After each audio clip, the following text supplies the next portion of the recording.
بس I hope تحریم پہلے کی طرح اب اس کی بیوی بننے کی ضد کر کے اس پر مسلط ہونے کی کوشش نہ کرے تو اچھا ہے، کیونکہ پھر حنان کے انکار کو اقرار میں بدلنے کے لیے اسے روتے ہوئے میرے پاس جو آنا پڑتا ہے۔ اور جیسا کہ آپ جانتی ہیں کہ حجاب کو ازل سے گھر گھر کے کھیل کھیلنے میں کوئی دلچسپی نہیں رہی ہے۔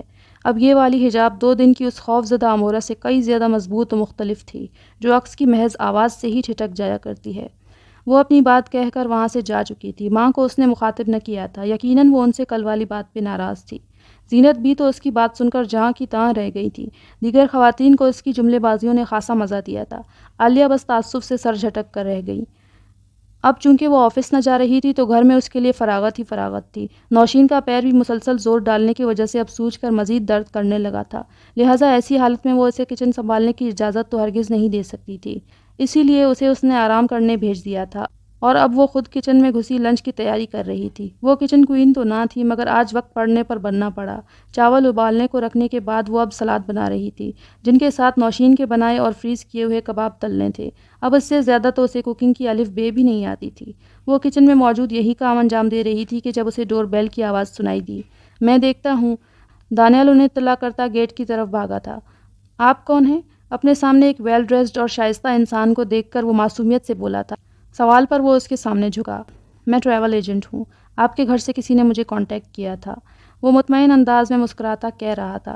عجیب سی کشش تھی اس کی شخصیت میں، یوں مسکراتے ہوئے اس کی دونوں بھویں اوپر کو اٹھی تھیں۔ دانیال نے اوہ کہہ کر اس کے لیے اندر آنے کا راستہ چھوڑا۔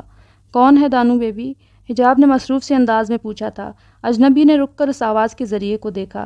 کچن کی کھڑکی سے اس کی گلابی شرٹ والی پشت نظر آ رہی تھی، جس پہ سیاہ بال خلاف معمول آدھے کیچر میں مکید ہو کر آبشار کی مانند بکھرے پڑے تھے۔ سیاہ آنکھوں میں عجب وحشی چمک اتری تھی اسے سامنے پا کر۔ امورا، اس کے مسکراتے لبوں نے جنبش کیے بغیر کہا تھا، اور وہ نظروں کا زاویہ بدل کے چلتا ہوا ڈائننگ میز کے نزدیک جا ٹھہرا۔ دانیال بھاگ کر کچن کے دروازے میں جا کھڑا ہوا۔ پھپھو، یہ کوئی ٹریول ایجنٹ ہیں۔ عالیہ بھی تب تک اپنے کمرے سے نکل آئی تھی۔ میں نے ہی بلوایا ہے انہیں، طیب بھائی سے کہہ کر انہوں نے وہیں کھڑے کھڑے یہ حجاب کو سنایا تھا، پھر اسے لیے ڈرائنگ روم چلی گئیں۔ کٹنگ بورڈ پہ چلتے اس کے ہاتھ یہ سن کر تھم گئے تھے، پھر کچھ سوچتے ہوئے وہ ہاتھ دھو کے کپڑے سے پونچھتی ہوئی ڈرائنگ روم کی طرف بڑھی تھی۔ طیب انکل نے اتنی جلدی ایجنٹ بھی بھیج دیا؟ ابھی صبح ہی تو فون کیا تھا ہم نے۔ دروازے میں ہی کھڑے کھڑے وہ مشکوک انداز میں بولی تھی۔ وہ اس کی طرف پشت کیے بیٹھا تھا۔ ہماری سروس بڑی ہی فاسٹ ہے۔ گھنی شیو میں سے نظر آتے اس کے لبوں پر مبہم سی مسکراہٹ ابھری تھی۔ حجاب ٹھٹک گئی۔ یہ آواز، یہ انداز وہ کیسے بھول سکتی تھی؟ جو خیال ذہن میں آیا تھا اس نے اس کے پورے وجود میں برف سی ٹھنڈک اتار دی تھی۔ سانس حلق میں ہی کہیں اٹک گئی تھی۔ کیا یہ ممکن تھا؟ کیا سامنے موجود وہ شخص اس کا وہی خوف تھا جو اس کے اندر کہیں پناہ گزین تھا؟ وہ بے اختیار ایک قدم پیچھے ہٹی تھی۔ حجاب، تم جاؤ اپنا کام کرو، میں ان سے بات کر لیتی ہوں۔ عالیہ بیگم جو اس شخص کے مقابل بیٹھی تھیں، حجاب کی کیفیت سے انجان انہوں نے اسے مخاطب کیا تھا، مگر وہ ان کی بات سن ہی نہیں پائی تھی۔ اس کا ذہن تاریکیوں کا سفر طے کر رہا تھا، جہاں کوئی آواز اس تک نہ پہنچ پا رہی تھی۔ وہ ان دونوں ماں بیٹی کے درمیان یوں بیٹھا تھا کہ اس کے پیچھے کھڑی حجاب کے چہرے کا آدھا حصہ ہی عالیہ بیگم دیکھ پا رہی تھیں، جس پہ چھائی خوف کی پرچھائی ان کی آنکھ سے مخفی رہ گئی تھی۔ حجاب بیٹا، میں آپ سے مخاطب ہوں، اس بار انہوں نے ذرا بلند آواز میں کہا، تب وہ جیسے نیند سے بیدار ہوئی تھی۔ جی امی، اس نے سر جھٹک کے خود کو حواسوں میں لانے کی کوشش کی۔ جاؤ شاباش، مہمان کے لیے چائے بھجوا دینا۔ انہوں نے نیا حکم نامہ بھی سنایا۔ جی، یک حرفی جواب دے کر وہ جتنا جلد ہو سکا وہیں سے واپس کچن جانے کے لیے پلٹ گئی تھی۔ وہ چاہ کر بھی اس شخص کے سامنے نہ آ پائی تھی۔ اس کے جاتے ہی وہ سیدھا ہو بیٹھا۔ ابھی وہ بات شروع کرنے ہی لگے تھے کہ دانیال ان کے درمیان آن وارد ہوا۔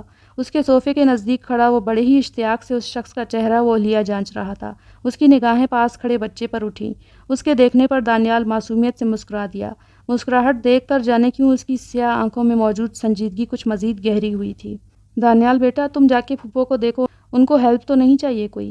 عالیہ کو مقابل بیٹھے انسان کی نگاہوں نے خائف کیا تھا، جس وجہ سے انہوں نے پوتے کو وہاں سے باہر بھیجنا ہی مناسب جانا۔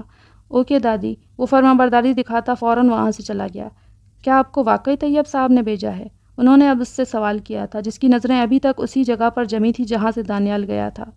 مخاطب کیے جانے پر سیاہ پتلیاں حرکت کرتی ان پر آ ٹھہری۔ مجھے اس نے بھیجا ہے جس کی آپ توقع کر رہی تھیں۔ نظام سے متعلق اس کے دیے گئے حوالے کو وہ بخوبی سمجھ گئی۔ کب تک جانا ہوگا اسے؟ انہوں نے دریافت کیا۔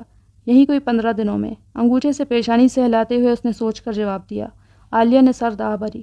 پھر پرکھتی نگاہوں سے اس شخص کو دیکھا۔ اس کے انداز سے یہ ہرگز نہ لگتا تھا کہ وہ کسی کے لیے کام کرتا ہے۔ حجاب کی طرح انہیں اس کی آواز کا فرق کبھی محسوس نہ ہو سکا تھا، جس وجہ سے وہ جان نہیں پا رہی تھی کہ یہ شخص وہی ویڈیو والا ہے جس کی دی گئی دھمکی سے یہ سارا کھیل شروع ہوا تھا۔ اس کے دیے گئے جواب پہ وہ سوچ میں پڑ گئی۔ مجھے اپنے بیٹے وجدان سے بات کرنی ہے۔ کسی نتیجے پر پہنچنے کے بعد انہوں نے مطالبہ کیا تھا۔ اس کی پیشانی پہ بل پڑ گئے۔ یہ فی الحال ممکن نہیں ہے۔ یہ طے کرنے والے تم کون ہوتے ہو؟ جس کے لیے کام کرتے ہو پہلے اس کی رائے پوچھ لو۔ ان کو بھڑکنے کا گویا موقع ہاتھ آیا تھا۔ دراصل وہ یہ جاننا چاہتی تھی کہ آیا واقعی جیسا وہ کہتے تھے وجدان ان کے قبضے میں تھا؟ تو آپ بیٹے سے بات کرنا چاہتی ہیں؟ ایک ابرو اٹھائے اس نے سمجھنے والے انداز میں دہرایا۔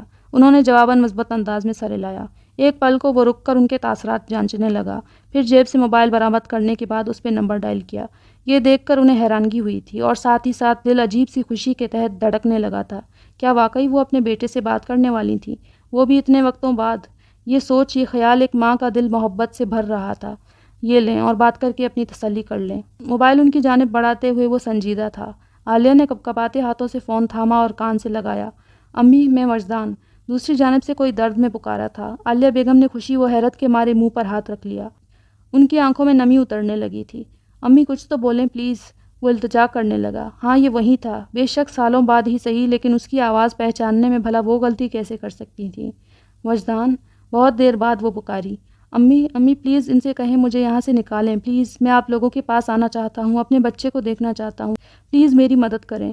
وہ اب دہائیاں دینے لگا تھا۔ عالیہ بیگم کے آنسوؤں میں روانی آ گئی تھی۔ وہ کچھ کہنے لگی تھی کہ جب دوسری طرف سے رابطہ قطع کر دیا گیا تھا۔ ٹائم ختم ہو گیا، ادھر لائیں۔ آگے بڑھ کر موبائل ان سے لیتے ہوئے وہ سخت گیر آواز میں بولا۔ اس کی جگہ آج وہاں اگر نظام آیا ہوتا تو یقیناً ان کے آنسو و تکلیف دیکھ کر پگھل جاتا، مگر وہ نظام نہیں تھا، نہ اس کی طرح رحم دل۔ عالیہ جانتی تھی کہ اس شخص کے سامنے وہ لاکھ سر پٹک لیتی وہ نہیں سننے والا تھا، اس لیے ان کو اپنے آنسوؤں پر بند باندھنا پڑا۔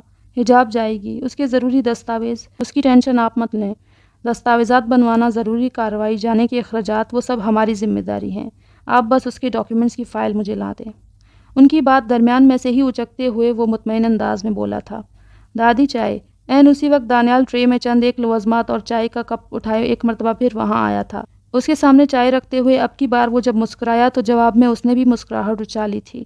عالیہ کو اسے دیکھ کر وجدان پھر یاد آیا تھا۔ ان کا دل تکلیف سے بھر آنے لگا۔ میں فائل لے کر آتی ہوں۔ آنسو چھپانے کو وہ اٹھ کر وہاں سے چلی گئیں۔ اب پیچھے وہ دونوں رہ گئے تھے۔ ویسے تو میں چائے نہیں پیتا دانیال، لیکن تم پیارے بچے ہو اس لیے تمہارے ہاتھ سے آئی چائے واپس تو نہیں بھیج سکتا۔ کپ اٹھا کر لبوں سے لگاتے ہوئے اس نے بچے کا دل رکھنے کو کہا تھا، جسے سن کر وہ خوش ہو گیا۔ لگتا ہے کسی نے پہلی بار چائے بنائی ہے، ٹھیک سے پتی گھلی نہیں، ابالی بھی نہیں، چینی بالکل نہیں ڈالی۔ پہلا ہی سپ لے کر وہ منہ بگاڑتا ہوا ایک کے بعد ایک نکس نکال کر کپ واپس رکھ چکا تھا۔ وہ جو ڈرائنگ روم کے سامنے سے گزر رہی تھی اس طرح سے اپنی بنائی گئی چائے کے بخیے ادھڑتے دیکھ کر جز بز ہو گئی۔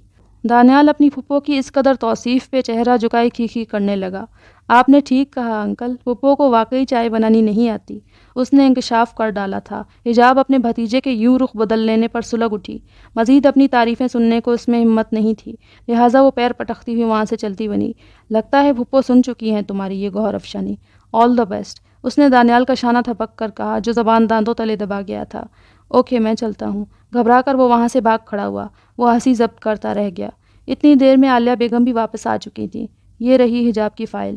انہوں نے فائل اسے تھما دی۔ فی الحال میں یہ لے جاتا ہوں، کارروائی مکمل ہونے کے بعد پھر یہ آپ کو واپس مل جائے گی۔ اپنے ساتھ لائے گئے بریف کیس میں دستاویزی فائل رکھتے ہوئے اس نے کہا، پھر اٹھ کھڑا ہوا۔ امید ہے ہمارے مابین ہوئی گفتگو میں آپ کسی تیسرے وجود کو شامل نہیں کریں گی۔ شائستہ مسکراہٹ چہرے پر سجائے خاصے مہذب انداز میں دھمکایا تھا اور پلٹ کر مضبوط قدموں کی دھمک چھوڑتا وہاں سے نکل گیا تھا۔ پیچھے عالیہ بیگم کو لاتعداد سوچوں اور فکروں میں چھوڑ گیا تھا۔ یہ رہی اس کی فائل، پاسپورٹ ویزا وغیرہ بنوانے کو دے دو اس کا۔ نظام کے سامنے میز پر فائل پھینک کر وہ خود صوفے پر گر گیا۔ کر لیا شوق پورا امورا سے ملنے کا؟ ہنستے ہوئے اس نے میز پر سے اس کی مخصوص سگریٹ کی ڈبی اٹھائی اور ایک سگریٹ نکال لی۔ چاہتا تو تھا اسے دیکھنا، مگر پھر کچھ سوچ کر رک گیا۔ دونوں پیر میز پر رکھتے ہوئے وہ بڑی فرصت سے گویا ہوا۔ کیا سوچ کر؟ سگریٹ جلا لینے کے بعد نظام نے اس کی جانب بڑھایا، جسے تھام کر وہ لبوں میں دبا چکا تھا۔ اس نے ایک گہرا کش لینے کے لیے درمیانی وقفہ لیا۔ پتہ نہیں کیا پر اچھا لگتا ہے، سرپرائزنگ سا۔ سوچا ابھی نہ دیکھوں تو اس کے ملنے تک میری رغبت بڑھے گی۔ دھوئیں کے مرغولے اڑاتا وہ مسرور سے انداز میں بولا۔ آنکھوں کی چمک بڑی گہری ہو رہی تھی۔ ذرا سنبھل کر میرے دوست، اتنے گہرے کش لوگے تو سگریٹ جلد ختم ہو جانے کے بعد کہیں چنگاری انگلیاں نہ جلا دے۔ وہ اسے خبردار کر رہا تھا۔ اس کی یہ ذومانی بات اکس کو مسکرانے پر مجبور کر گئی۔ میں بہت پہلے جل چکا ہوں رکارڈو، اب جلنے کی باری اوروں کی ہے۔ اس کے اطمینان میں ذرا برابر بھی فرق نہ آیا تھا۔ ویسے وجدان کی آواز کافی اچھی نکال لیتے ہو، وہ سراہے بنا نہ رہ سکا۔ ٹیکنالوجی کا کمال ہے میرے یار۔ وائس چینجر والا چھوٹا سا آلہ دکھاتے ہوئے وہ ہنسا تھا۔ اکس کی مسکراہٹ گہری ہوئی تھی۔ تمہاری واپسی کب تک ہونی ہے؟ اس نے موضوع بدل لیا۔ کیا یہ بہتر نہ ہوگا کہ میں اسے ساتھ لے کر جاؤں؟ اس نے جواب بھی سوال کی صورت پیش کیا۔ کیا اس سے ابھی روبرو ہونا صحیح ہوگا؟ نظام نے اس کا سوال اسے ہی لوٹا دیا۔ چند پل وہ سوچ میں پڑ گیا۔ شاید نہیں۔ ٹھیک ہے، میں اس سے 2 دن قبل نکل جاؤں گا۔ بہرحال نتیجے پر پہنچ کر اس نے اپنے فیصلے سے آگاہ کیا تھا۔ جیسا تم مناسب سمجھو۔ اس نے سر تسلیمی خم کر دیا۔ اکس نے اب کی بار کوئی جواب نہ دیا۔ اس کا ذہن کسی خیال کے تحت متحرک تھا۔